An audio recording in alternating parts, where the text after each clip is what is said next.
안녕하세요. 우리 삶에 예고 없이 찾아오는 고난과 고통의 문제. 누구나 한 번쯤은 그 이유에 대해 깊이 생각해 보셨을 겁니다. 오늘 우리는 인간의 고통과 하나님의 선하심이라는 깊고도 중요한 주제에 대해 함께 묵상하는 시간을 갖고자 합니다. 이 이야기가 여러분의 마음에 깊은 위로와 평안을 가져다 주기를 기도합니다. 그리고 하나님의 크신 은혜가 더 많은 이들에게 전해질 수 있도록 잠시 시간을 내어 구독과 좋아요를 눌러주시면 감사하겠습니다. 여러분의 이 작은 동참이 지금 이 순간에도 고통 속에서 신음하는 누군가에게는 큰 희망의 빛이 될 수 있습니다. 주님의 이름으로 여러분을 축복합니다. 우리가 살아가는 이 세상에서 고통은 피할 수 없는 현실과도 같습니다. 영혼과 영혼이 만나 서로에게 상처를 주기도 하고 때로는 육체적, 정신적 아픔으로 인해 우리의 연약함을 절실히 깨닫게 됩니다. 그리고 그럴 때마다 우리는 주님 안에서 위로와 치유를 간절히 구하게 됩니다. 하지만 이 모든 고통의 한가운데서 우리는 하나님의 선하심을 발견하게 됩니다. 무한한 지혜와 사랑을 가지신 하나님께서는 우리가 겪는 고통마저도 당신의 구원 계획을 이루시는 도구로 사용하십니다. 하나님은 우리가 어려움에 처했을 때 우리를 버려두지 않으십니다. 오히려 당신의 뜻에 순종하도록 우리를 부르시며 그 안에서 참된 평안과 회복을 찾게 하십니다.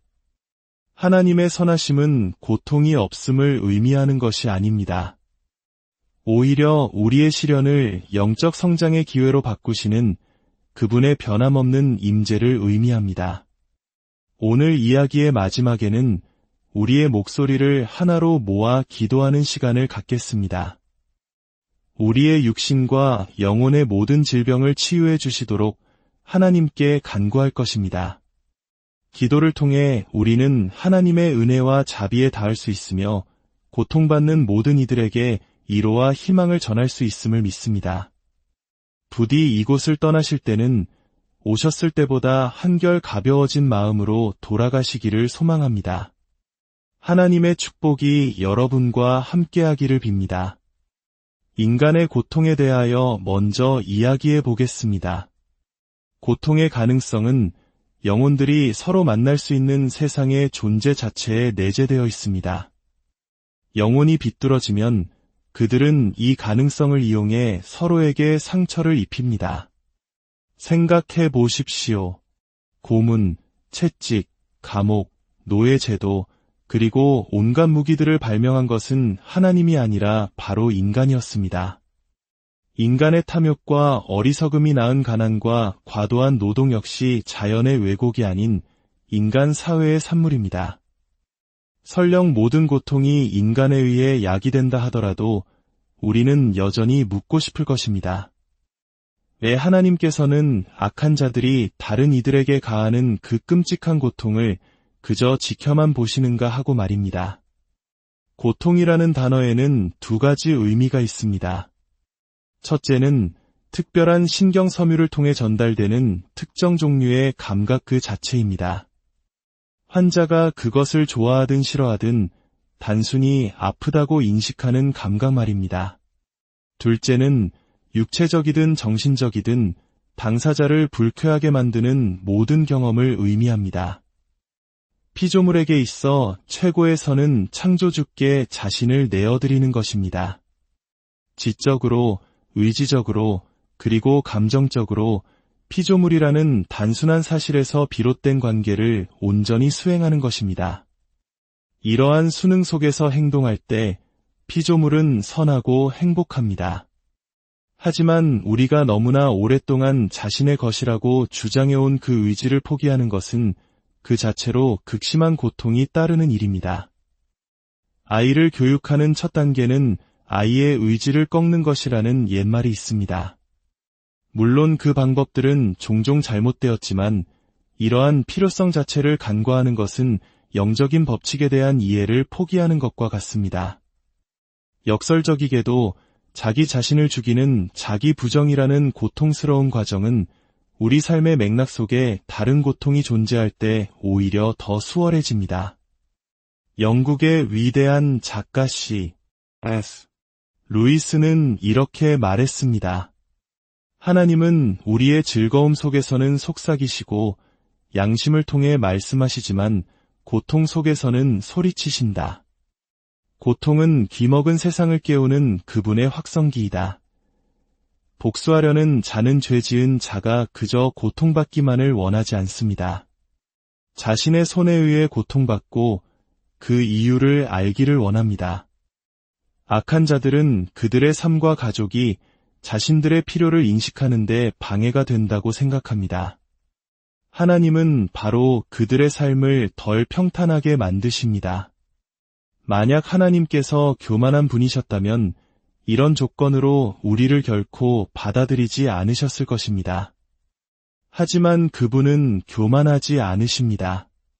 그분은 우리를 정복하기 위해 몸을 낮추십니다. 우리가 그분보다 다른 모든 것을 선호한다는 것을 보여줬음에도 불구하고 그분은 우리를 받아주십니다. 피조물이 가진 자기만족의 환상은 바로 그 자신을 위해서라도 반드시 깨어져야만 합니다. 하나님께서는 지상의 어려움이나 그에 대한 두려움을 통해 혹은 영원한 불길에 대한 숨김없는 공포를 통해 당신의 영광이 줄어드는 것에 개의치 않으시고 그 환상을 산산조각 내십니다. 자신을 하나님께 온전히 내어드리는 행위는 고통을 필요로 합니다. 이 행위가 완전해지기 위해서는 우리의 본성적인 경향이 없거나 그에 반하는 상황 속에서도 순수하게 순종하려는 의지에서 비롯되어야 합니다. 여기서 시련의 무서운 필요성이 명확해집니다. 하나님께서는 저를 단 48시간 동안만이라도 온전히 소유하셨지만 그것마저도 제게서 다른 모든 것을 앗아 가시겠다는 위협을 통해서였습니다. 그분이 칼을 거두시는 순간 저는 마치 싫어하는 목욕이 끝난 강아지처럼 행동합니다. 만약 이 세상이 진정으로 영혼을 만드는 장소라면 그 역할을 제대로 수행하고 있는 것처럼 보입니다. 기독교를 단지 인민의 아편이라며 경멸적으로 거부하는 사람들은 부자들을 경멸합니다. 즉, 가난한 사람들을 제외한 모든 인류를 경멸하는 것입니다. 그들은 가난한 사람들만이 청산될 가치가 없는 유일한 사람들이며 인류의 유일한 희망을 그들에게 둡니다. 이제 하나님의 선하심에 대해 이야기해 보겠습니다. 하나님의 사랑은 참고 용서할 수 있지만 사랑스럽지 않은 대상을 만드는 그 원인과는 결코 화해할 수 없습니다. 따라서 하나님은 여러분의 죄와는 결코 화해하실 수 없습니다. 죄 자체는 변할 수 없는 것이기 때문입니다. 하지만 그분은 여러분의 인격과는 화해하실 수 있습니다. 왜냐하면 그것은 회복될 수 있기 때문입니다. 하나님의 선하심을 생각할 때 우리는 즉시 다음과 같은 딜레마에 직면합니다. 한편으로 만약 하나님이 우리보다 더 지혜로우시다면 그분의 판단은 선과 악뿐만 아니라 많은 것에서 우리와 달라야 합니다. 우리에게 좋아 보이는 것이 그분의 눈에는 좋지 않을 수 있고 우리에게 나빠 보이는 것이 그분에게는 나쁘지 않을 수 있습니다. 다른 한편으로 만약 하나님의 도덕적 판단이 우리와 너무 달라서 우리에게 흰색인 것이 그분에게는 검은색일 수 있다면 우리가 그분을 선하다고 부르는 것은 아무 의미가 없습니다. 하나님의 선하심이 우리의 것과 완전히 다르다고 주장하면서 하나님이 선하다고 선언하는 것은 사실상 우리가 하나님이 어떤 분인지 모른다고 말하는 것과 같습니다. 하나님의 은혜로 저는 지성과 상상력 면에서 저와 동등하여 즉각적인 친밀감을 보장하지만 도덕법을 알고 순종하려 노력했던 기독교인이 아닌 젊은이들 그룹에 들어갔습니다. 그분의 선하심에 대한 생각은 의심할 여지 없이 우리의 것과 다릅니다. 하지만 여러분은 그분께 다가갈 때 여러분의 도덕적 기준을 뒤집으라는 요구를 받을까 두려워할 필요가 없습니다. 하나님의 윤리와 여러분의 윤리 사이의 관련 차이점이 명백해질 때 여러분은 요구되는 변화가 여러분이 이미 더 낫다고 부르는 방향이라는 것에 대해 의심의 여지가 없을 것입니다. 이 교리는 성경에 전제되어 있습니다. 그리스도께서는 사람들을 회개로 부르십니다. 만약 하나님의 기준이 그들이 이미 알고 있었지만 실천하지 못했던 기준과 완전히 다르다면 이 부르심은 무의미할 것입니다. 사랑은 그 본성상 사랑받는 대상의 애정을 요구합니다. 대상의 고통 외에는 모든 것을 용납하는 단순한 친절은 이런 면에서 사랑의 반대입니다. 기독교가 하나님이 인간을 사랑한다고 말할 때 그것은 그분이 정말로 우리를 사랑하신다는 의미입니다. 그것은 우리의 행복에 대한 무관심한 관심이 아닙니다. 끔찍하고 놀라운 진실은 우리가 그분의 사랑의 대상이라는 것입니다. 하나님은 우리의 선을 원하시며 우리의 선은 피조물에 합당한 응답적인 사랑으로 그분을 사랑하는 것입니다. 그분을 사랑하려면 우리는 그분을 알아야 하고 그분을 알게 되면 우리는 진정으로 얼굴을 땅에 대고 엎드리게 될 것입니다. 우리가 지금 여기에서 우리의 행복이라고 부르는 것은 하나님께서 마음에 두신 주된 목표가 아닙니다. 하지만 우리가 그분께서 거리낌 없이 사랑하실 수 있는 존재가 될 때 우리는 진정으로 행복해질 것입니다. 하나님께서는 당신이 가지고 계신 것을 주시지 가지고 계시지 않은 것을 주시지 않습니다. 그분은 존재하는 행복을 주시지 존재하지 않는 행복을 주시지 않습니다. 하나님이 되는 것, 하나님처럼 되는 것, 그리고 피조물로서 그분의 선하심에 참여하는 것, 혹은 비참해지는 것. 이 세 가지가 유일한 선택지입니다. 이제 모든 분들을 기도의 자리로 초대합니다. 여러분이 어떤 상황에 처해 있든 이 기도는 바로 당신을 위한 것입니다. 사랑하고 존귀하신 하늘에 계신 우리 아버지, 오늘 저는 상한 심령과 주님의 임재를 갈망하는 영혼으로 주님 앞에 나아옵니다. 주님의 무한한 자비와 은혜를 구합니다.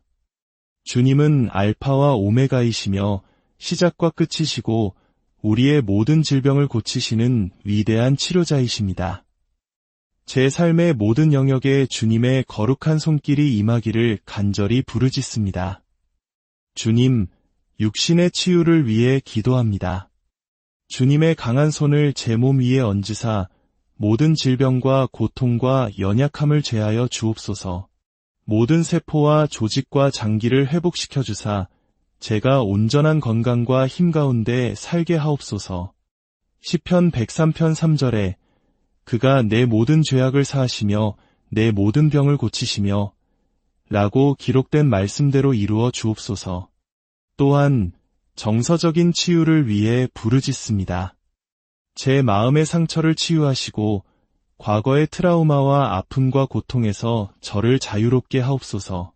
모든 이해를 뛰어넘는 주님의 평강으로 저를 채우시고 성령의 기쁨으로 모든 불안과 슬픔과 우울을 몰아내 주옵소서. 시편 147편 3절에 상심한 자들을 고치시며 그들의 상처를 싸매시는도다 하신 말씀을 의지합니다. 사랑하는 아버지, 깊은 영적 치유를 간구합니다. 제 영혼을 정결하게 하시고 믿음을 강하게 하사 죄를 이기고 주님의 빛 가운데 걷게 도와주옵소서. 주님과의 관계를 회복시켜 주시고 이의 길로 저를 인도하여 주옵소서. 예레미야 17장 14절에 여호와여 주는 나의 찬송이시오니 나를 고치소서 그리하시면 내가 낫겠나이다. 나를 구원하소서 그리하시면 내가 구원을 얻으리이다. 라고 기록된 대로 응답하여 주옵소서.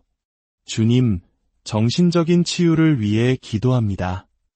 마음의 평안을 주시고 생각을 명료하게 하시며 모든 정신적 혼란으로부터 자유를 주옵소서. 제 마음을 새롭게 하여 주님의 선하시고 기뻐하시고 온전하신 뜻이 무엇인지 분별하게 하옵소서. 로마서 12장 2절의 가르침대로 살게 하옵소서. 관계의 치유를 위해 부르짖습니다. 아버지, 제 삶에 깨어진 관계들을 회복시켜 주시고 용서와 이해와 서로 사랑하는 마음을 부어 주옵소서. 저를 주님의 평화와 화해의 도구로 사용하여 주옵소서. 골로새서 3장 13절에서 주께서 우리를 용서하신 것 같이 우리도 서로 용서하라고 하신 말씀을 마음에 새깁니다. 주님, 재정적인 치유 또한 간구합니다. 모든 재정적 어려움을 극복하게 도와주시고 저의 일과 재정에 복을 더하여 주옵소서. 그리스도 예수 안에서 영광 가운데 그 풍성한 대로 저의 모든 쓸 것을 채우실 줄 믿습니다. 빌립보서 4장 19절의 말씀을 신뢰합니다. 아버지, 공동체의 치유를 위해 간구합니다. 우리의 공동체와 사회, 그리고 이 나라의 평화와 치유를 가져다 주옵소서. 우리가 조화와 정의와 사랑 안에서 살게 하옵소서. 역대하 7장 14절에서 우리가 스스로 낮추고 기도하여 주의 얼굴을 찾으면 하늘에서 들으시고 우리의 죄를 사하시고 우리의 땅을 고치시리라 약속하셨나이다. 주님, 우리 중 많은 이들이 겪고 있는 탈진을 위해 기도합니다.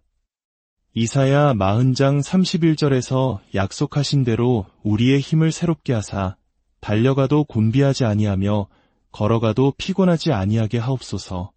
주님 안에서 참된 쉼을 얻게 하옵소서. 주님의 임재 안에서만 우리가 참된 평안과 회복을 찾을 수 있나이다. 아버지, 주님의 축복을 기다리는 동안 필요한 인내심을 구합니다. 우리가 주님의 완벽한 때를 신뢰하며 낙심하지 않게 도와주옵소서. 로마서 12장 12절의 말씀처럼 소망 중에 즐거워하며 환난 중에 참으며 기도에 항상 힘쓰게 하옵소서. 주님, 제 기도를 들어주시고 무한한 선하심과 자비에 감사드립니다. 제 삶의 모든 영역에 완전한 치유와 회복을 가져다 주실 주님의 뜻과 능력을 신뢰합니다. 이 모든 말씀, 우리를 구원하신 예수 그리스도의 이름으로 기도드립니다. 아멘. 오늘 이 시간 우리와 함께 기도해 주셔서 진심으로 감사합니다. 기쁨의 순간이든 슬픔의 순간이든 여러분 삶의 어떤 상황 속에서도 하나님을 찾는 것을 멈추지 마십시오. 모든 일에 감사하십시오. 주님의 크신 사랑과 은혜가 여러분과 여러분의 가정에 늘 함께 하시기를 축복합니다. 평안한 하루